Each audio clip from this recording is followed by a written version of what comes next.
On the day you get this devotion, I will be leaving with about 95 other people from school, students and parents and staff, and we'll be heading to our annual fifth grade trip to Washington, D.C.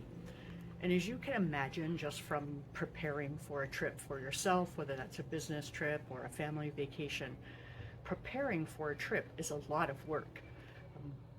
We prepare the students for our expectations. We prepare with the itinerary and working with the tour company. We prepare with the finances that are necessary.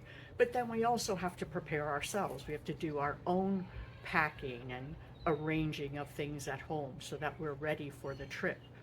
And if you're like me, at some point in trip preparation, whether that is for this trip or a family vacation, I sort of throw up my hands and say, is this worth it?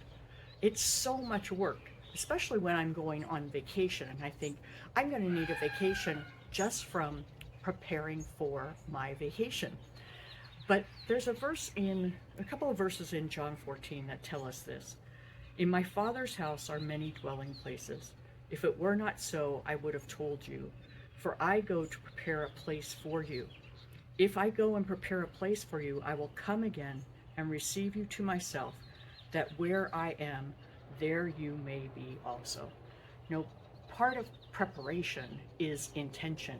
If we're not intentional about packing for a trip, we may wind up with 20 pairs of socks and no underwear.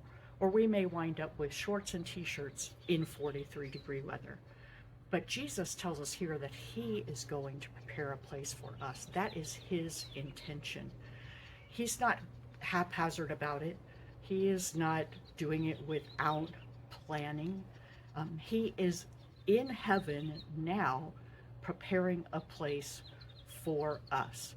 And then he goes on to say that if I go, I'm going to come again and receive you to myself.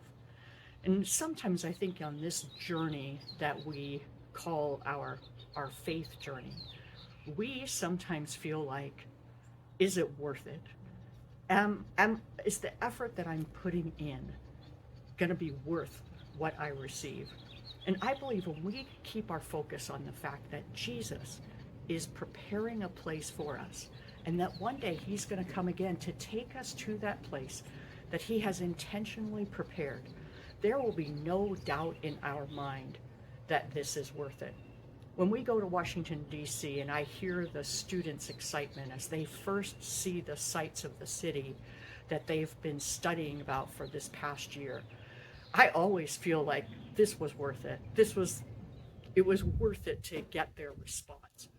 And I think when we see the place that Jesus is preparing for us, there will be absolutely no doubt in our mind. In fact, I don't even think we'll entertain the question that whatever the hardship that we go through in living out our Christian faith now, it will be worth it. And more than that, I don't think Jesus is ever sitting up in heaven going, these people, is it worth all that I've gone through? His love is so abundant. His intention is so pure. His focus is so much others-centered that I believe that he will also say it is worth it.